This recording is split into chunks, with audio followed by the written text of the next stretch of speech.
Hi friends, welcome back to our channel పక్కా తెలుగు వంటలు. ఈరోజు మన ఛానల్లో ఒక మంచి స్వీట్ రెసిపీ అండి మీకు ఈజీగా చూపించేస్తాను. కాజుతో సీతాఫల్ స్వీట్ అండి. ఇందుకోసం మనం మిక్సింగ్ బౌల్ తీసుకొని 1 కప్పు కాజు తీసుకొని మనం ఒక 2 అవర్స్ దాకా నానబెట్టుకోవాలి కడుక్కొని. అలా మనం ఒకసారి ప్రెస్ చేసి చూసిన తర్వాత 2 అవర్స్ తర్వాత అది సాఫ్ట్గా అవ్వాలండి. అలా మిక్సీకి వేసేసుకోవాలి. మిక్సీకి వేసుకొని ఆ పేస్ట్ పక్కన పెట్టుకోవాలి. తర్వాత మనం ఒక ప్యాన్ తీసుకొని ఒక 2 స్పూన్స్ గీ వేసుకోవాలండి.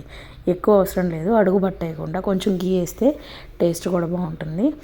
అలా మనము మిక్సీ పట్టిన పేస్ట్ అట్లా ప్యాన్లోకి వేసుకొని అంతా మిక్స్ చేసేసుకొని 1 కప్పు కాజు తీసుకున్నాం కదండి. 1 కప్పు కాజుకి 1/2 కప్పు షుగర్, అంటే 3/4 కప్పు షుగర్ సరిపోద్దండి.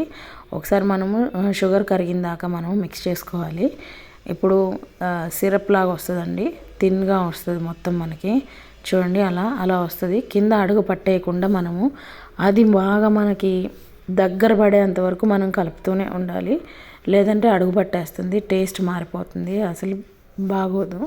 సో మనము అది దగ్గర పడేంత వరకు, అలా గట్టిగా అయ్యేంత వరకు మనం కలుపుతూనే ఉండాలి. చూడండి, స్టవ్ ఆపకుండా నేను మీకు చూపిస్తున్నాను. అలా దగ్గర పడిన తర్వాత స్టవ్ ఆపుకొని ఒక ప్లేట్లోకి మనం తీసుకోవాలి. నేను అక్కడ వీడియోలో చూపించడం మర్చిపోయానండి. మనం చిన్న కొంచెం తీసుకొని రౌండ్ చేస్తే రౌండ్ అయ్యేంత వరకు, అంత దగ్గర పడేంత వరకు మనం చేసుకోవాలి. ఒక 10 మినిట్స్ పక్కన పెట్టేస్తే అలా మనకి గట్టిగా వస్తుందండి. 2 ఈక్వల్ పార్ట్స్ చేసుకొని ఒక పార్ట్ని మనము చిన్న రౌండ్స్, అంటే సీతాఫల్కి చుట్టూ మనకి కన్నులు అంటారు కదండి, అవి చేసుకోవడానికి చూడండి అట్లా వీడియోలో చూపించిన విధంగా అలా సన్నగా రోల్ చేసుకొని అన్నీ ఒకే సైజు వచ్చేలాగా మనం చిన్న బాల్స్ అన్నీ చేసి పెట్టుకుందాము. ఒక హాఫ్తో ఇలా చిన్న బాల్స్ చేసుకుందాము. ఇంకొక హాఫ్తో మనము, నాకు 5 అయితే వచ్చాయండి. లోపల పెట్టే మిశ్రమంలో మనము డ్రై ఫ్రూట్స్ వేసుకుంటే కొంచెం టేస్టీగా నోటికి తగులుతూ బాగుంటుందండి. అలా నేను కొంచెం బాదం, కాజు ఈ 2 వేసుకున్నాను, సన్నగా కట్ చేసుకొని అలా సెకండ్ పార్ట్లో మనము పెట్టుకున్నాను. చూడండి, అలా పెద్ద రౌండ్స్ చేసుకొని పక్కన పెట్టుకున్నాను. అలా నేను రౌండ్స్ చేసుకొని పక్కన పెట్టుకున్నాను. అలా రౌండ్స్ చేసిన తర్వాత ముందుగా మనం చేసిన రౌండ్స్ చిన్న బాల్స్ ఉన్నాయి కదా, అవి ఒక్కొక్క దానికి మనం చూడండి, నేను వీడియోలో చూపించిన విధంగా కొంచెం ప్రెస్ చేస్తున్నట్టు చేయండి, లేదంటే మనకి ఊడిపోతూ ఉంటాయి. నాకు చూడండి అట్లా ఊడిపోతుంటే నేను ప్రెస్ చేసినట్టు వాటిలో ఫిక్స్ చేశాను. మొత్తం చుట్టూ మనం అలా అరేంజ్ చేసేసుకోవాలి. మొత్తం అరేంజ్ చేసుకున్న తర్వాత టోటల్గా మనం ఒకసారి దాన్ని ప్రెస్ చేసుకుంటే ఊడిపోకుండా ఉంటాయండి. లోపల కలర్ కావాలంటే మనం ఎల్లో కలర్ అయినా వేసుకోవచ్చు. నేనైతే ప్లెయిన్ కలరే ఉంచేసాను.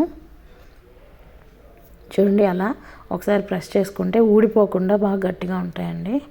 అలా ప్రెస్ చేసుకోవాలి. నేను ఇంకొకటి కూడా ఎగ్జాంపుల్ చూపిస్తాను. చూడండి, అలా తీసుకొని మనము ప్రెస్ చేస్తున్నట్టు బాల్స్ చుట్టూ అలా అరేంజ్ చేసుకోవాలి. అలా అరేంజ్ చేసుకున్న తర్వాత ఇప్పుడు నేను ఆర్గానిక్ ఫుడ్ కలరే యూస్ చేస్తున్నానండి. చూడండి, అట్లా అన్నీ అరేంజ్ చేసేసుకొని దీన్ని కూడా మనము ముందులాగే మొత్తం ఒకసారి ప్రెస్ చేసుకోవాలి, రౌండ్ లాగా చేసుకోవాలి. ప్రెస్ చేసుకోవడం వల్ల అవి ఊడిపోకుండా ఉంటాయి. అలా రౌండ్ చేసుకున్నాక